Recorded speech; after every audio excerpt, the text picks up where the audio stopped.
이 문제가 어디서부터 어떻게 시작됐을까요? 김학지 기자가 사법정의농단 사건을 자세히 정리해봤습니다. 박근혜 정부 시절 법원이 중요 재판을 놓고 청와대와 거래를 시도한 정황이 드러나 파문이 일었었는데요. 한 발 더 나아가 당시 법원 행정처가 판사들을 사찰하고 재판에 개입하려고 했다는 의혹이 제기됐습니다. 자, 먼저 재판에 개입하려고 한 정황부터 살펴보겠습니다. 당시 대단히 부적절했다고 지목되는 재판은 통합진보당과 정교조 사건 판결 두 가지입니다. 이 중에서 통합진보당 관련 문건을 보면요. 법원 행정처가 당시 담당 재판장을 통해서 결과를 예상했다고 돼 있습니다. 또 재판장의 잠정적 심증을 확인했다고도 적혀 있는데요. 사실상 재판에 개입했다는 얘기인데 관련자들의 진술은 일단 엇갈리는데요. 하지만 지난주까지만 해도 재판 개입 관련자들을 형사처벌하는데 소극적이었던 현재 법원이 형사고발과 수사 의뢰로 태도를 바꿨습니다. 자, 검찰이 수사를 한다면 조사 자료를 넘기겠다는 방침까지 세웠고요. 자, 그렇다면 당시 양승태 대법원장은 법원 행정처를 통해 왜 판사들을 사찰하고 재판에 개입하려 했을까요? 양승태 대법원장은 2014년 당시 상고법원 도입을 적극 추진하는데요. 이게 뭐냐면요. 중요한 사건들만 대법원이 최종 판결하고 나머지 간단한 사건들은 상고법원이 최종심을 맞자는 겁니다. 자, 하지만 상고법원 설치는 고위 법관들을 위한 자리 늘리기가 아니냐는 일선 판사들의 비판이 잇따랐는데요.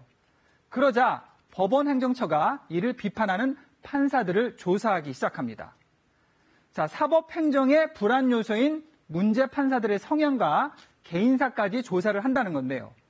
또 다른 문서에서는 최대한 판사 정보를 수집하되 이런 사실이 드러나면 반발이 예상되니 철저히 보안을 유지하라고 돼 있습니다. 자, 여기서 눈에 띄는 사람이 있는데요. 상고법원 반대 의견을 주간지에 기고한 차성환 판사입니다.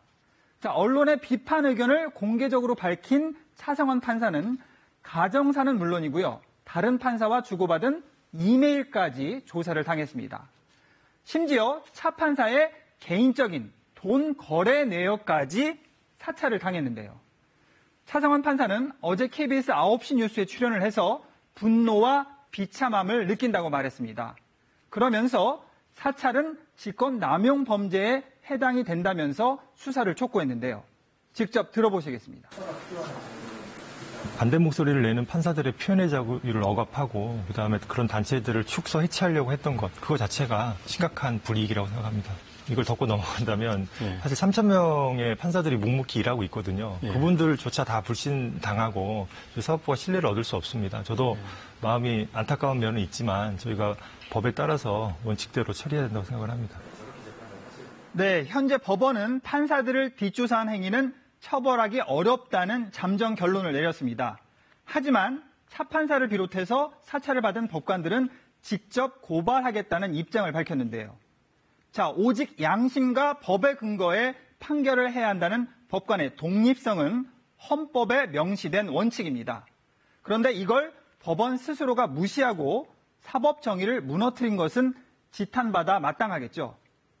추락한 국민적 신뢰를 되찾기 위해서라도 법원이 모든 것을 투명하게 드러내고 일벌백계해야 한다는 목소리가 높습니다. KBS 뉴스 김학지입니다.